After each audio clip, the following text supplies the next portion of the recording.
All right, so just before we get started, a little brief introduction. I'm a graduating senior. I'm double majoring in physiology and in French, which I know are two totally unrelated majors, but I'll explain why. And again, I'll be representing the MSU Speech, Language, and Neurocognition Lab.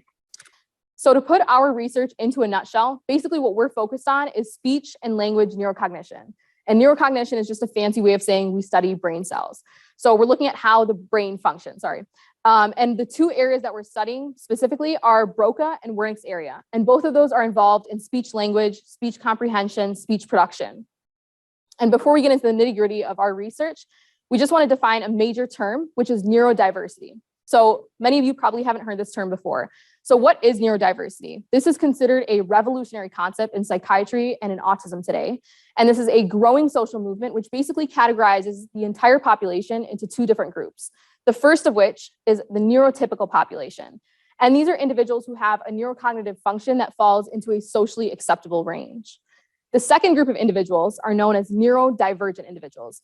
And these are individuals who have neural pathways or cognitive functions that are considered significantly different from what is considered the social norm. And what the neurodiversity movement does is it introduces neurodivergent individuals as profiles of diversity, the same way we do with race, with religion, with gender, with sexual identities, instead of pathologizing them, as has been done in medicine and in society over and over and over again. And what the neurodiversity movement allows us to do is to remove stereotypes, remove stigmas, remove labels around these neurodivergent individuals being inherently disabled or inherently undesirable or inherently inferior to the neurotypical population. And while the neurodiversity population refers to a number of different identities, those of which include autism, ADHD, epilepsy, schizophrenia, and a number of other identities, our specific research is focused on autistic individuals, and more specifically, a group called non-speaking autistic individuals. So what is non-speaking? What does that really mean? So non-speaking basically means that these are autistic individuals who have some kind of limited capacity to be able to verbally express themselves. That means that in some way, shape, or form, they have a hindrance in speech or in communication. And that can present itself in a number of ways. The first of which is stuttering. Another form is having repetition of words over and over again, but it can also present itself as a complete inability to produce the sound of speech. And what you see here in this upper right-hand corner, this picture up here, you'll see a letter board. And this is called an AAC device, also known as an augmentative and alternative communication device, which is what every single autistic individual today is using to be able to communicate with the world around them. So you see here, this is an autistic child. This is the AAC device, but it requires the physical presence of an assistant every single time that the letterboard is being used. In other words, every single time that the autistic individual wants to communicate with the people around them.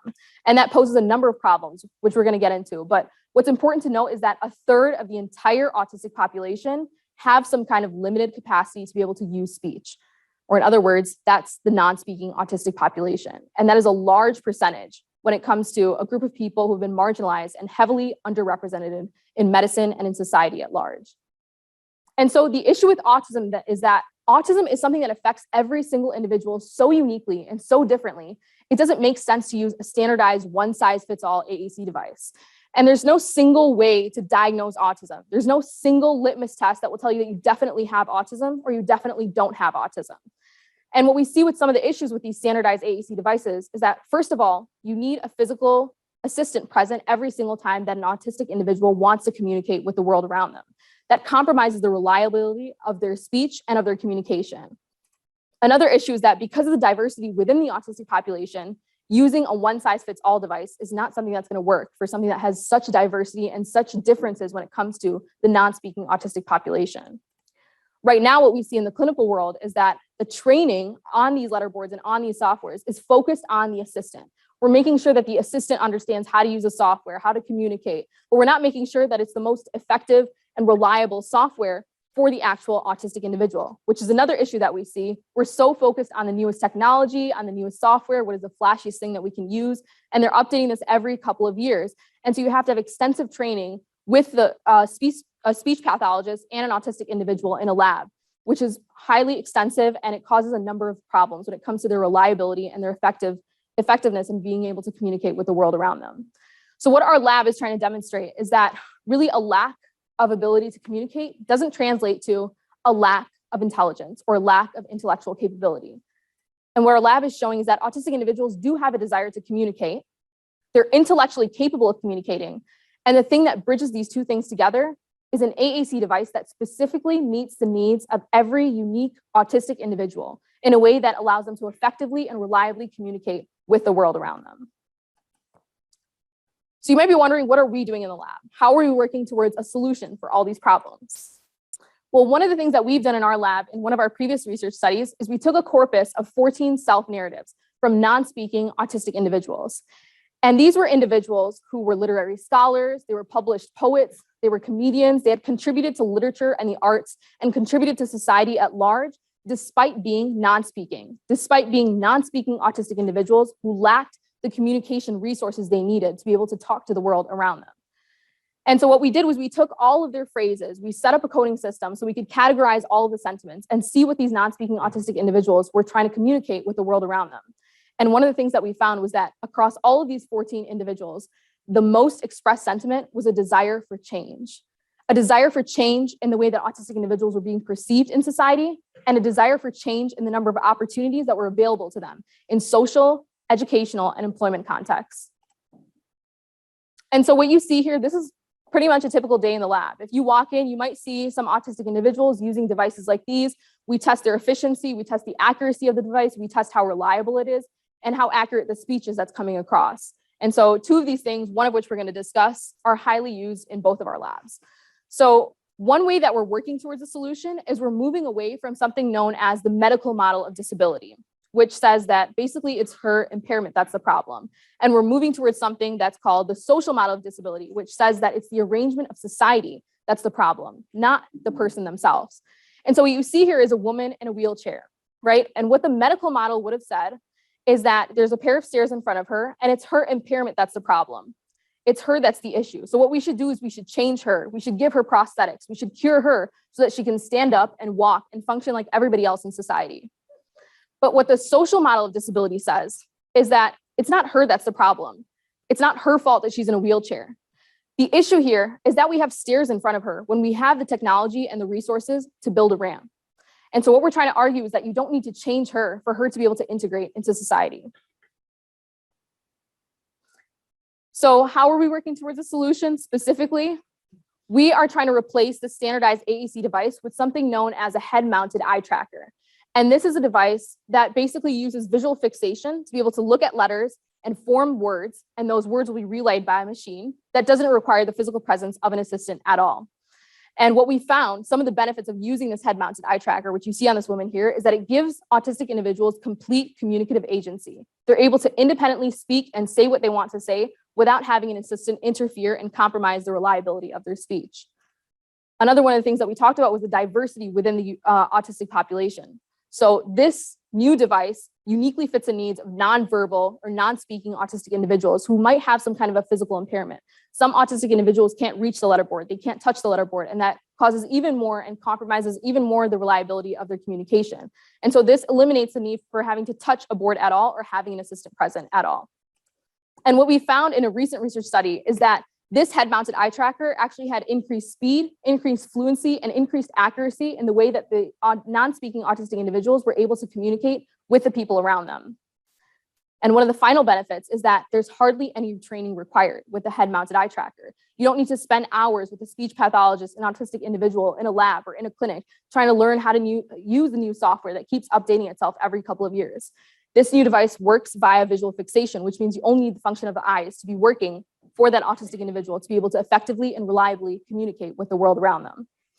And so apart from these devices, another one of the mechanisms that we're using to be able to contribute to the neurodiversity movement is using reframed language that's preferred by neurodivergent individuals. So what has been used basically in the past in medical research journals and big published journals is person first language. And the concept behind that is that you're a person, a human being before you're anything else. And what our lab is arguing is that identity first language is actually more effective for autistic individuals. If you take one identity, for example, an African-American person, you won't call that person, you won't describe that person as a person with African-Americanness. You'll describe them as an African-American person because that's their identity. They're proud of their identity, and that's an integral part of who they are and how they're perceived in society. And so what this is doing is contributing against the neurodiversity movement by recognizing these autistic individuals as profiles of diversity rather than pathologizing them, as has been done in the medical sphere over and over and over again. So you might be wondering, why does it matter, right? Why are we spending hours and hours of research looking for a new device that's more effective, that's more reliable? Why aren't we just sticking to the norm? Well, we believe in the lab that history is repeating itself.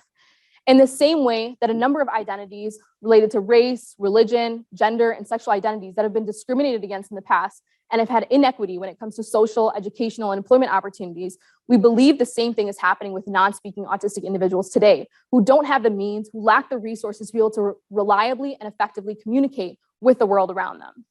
And so we want to emphasize the fact that these non-speaking autistic individuals require intervention from the rest of society right now to recognize that they have been marginalized, to recognize that they have been misrepresented, both in medicine and in society. That's okay. We had some visuals, but I'll try and describe it to you. So basically, you might be wondering, why am I passionate about this research, right? I mentioned that I'm a physiology and also a French major. And it's not just because if I pursued a French major, my family would have been angry at me, but it's also because physiology and French are very unique to me and have an intimate attachment with me. So my goal, basically, it started in an area, try and imagine a picture of Ghana. If any of you have been to Ghana, it's a country in Western Africa. And basically, that was my first exposure to an underserved population.